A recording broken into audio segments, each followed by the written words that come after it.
Bonjour à tous, j'espère que vous allez bien et bienvenue dans la toute première vidéo du format création. Alors pour cette première vidéo création, je me suis inspiré d'un format que j'aime beaucoup sur la chaîne du youtubeur Squeezie, que vous connaissiez sûrement. Il a donc un format qui est le Thread Horror, où le but est en fait de raconter des anecdotes, des histoires, normalement qui ont été vécues, mais on sait bien qu'effectivement la plupart des threads horreur n'existent pas. Et donc voici le but de cette vidéo-ci. Je vais vous raconter 3 histoires. Et dans les 3 histoires, il n'y en a qu'une seule qui sera vraie. Mais quand je vous dis qu'il y a une histoire vraie, elle est vraiment vraie. Elle est vraie de tout ce qu'il y a de plus vrai. Elle a vraiment été vécue. Alors au moment où je filme ceci, Halloween est déjà passé, mais on est un petit peu encore dans cette période halloweenienne. Donc le but justement sera de raconter des histoires un petit peu étranges, un petit peu interpellantes.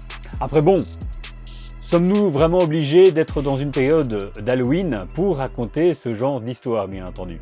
Donc je vais maintenant raconter les 3 histoires, et quand vous aurez fini, vous pourrez faire votre choix dans la description de la vidéo, où il y a en fait 3 liens de vidéos cachés, et vous devrez cliquer sur Histoire 1, Histoire 2 ou Histoire 3 pour aboutir à, j'espère pour vous, la véritable histoire. Alors pour éviter que vous fassiez de la lecture de visage pour voir est-ce que je mens, est-ce que je dis la vérité ou quoi que ce soit, je vais bien entendu illustrer tout ça avec quelques petites images que j'ai filmées dans la maison.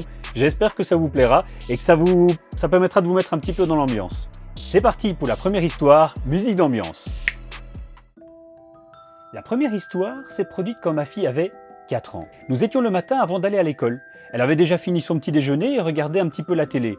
Vous connaissez sûrement les enfants devant la télé. Ils sont complètement hypnotisés. Il n'empêche qu'à un moment donné, elle a réussi à décrocher pour regarder vers le haut de l'escalier qui mène au premier étage et dit « Maman ?» Moi j'étais encore à table, encore occupé à finir mon café et je lui réponds « Bah non ma chérie, tu sais bien que maman est partie au travail. » Et là elle me dit tout de suite après « Papa ?» Je suis un peu surpris de sa question et je lui rappelle que je suis pas très loin d'elle, à table donc. Et là, elle me rétorque finalement « C'est quoi ?» tout en pointant son doigt vers le haut de l'escalier. Je vous avoue que le temps s'est suspendu à mon niveau, me demandant un petit peu ce qui se passait. Je me suis finalement levé pour aller observer dans l'escalier, je n'ai rien vu et je lui ai dit. Elle m'a répondu « Ok » et a continué à regarder la télé. Voici maintenant la deuxième histoire. Nous avons dans la cave une grande poubelle en plastique dur qui nous sert à y protéger les sacs poubelles des corneilles et des renards lorsque nous les mettons dehors. Un jour, j'ai constaté un bon 2-3 cm d'eau de couleur un peu rouge au fond de cette poubelle. Je ne m'en suis pas trop inquiété car j'ai pensé qu'un sac était tout simplement troué et qu'un quelconque liquide s'en était échappé.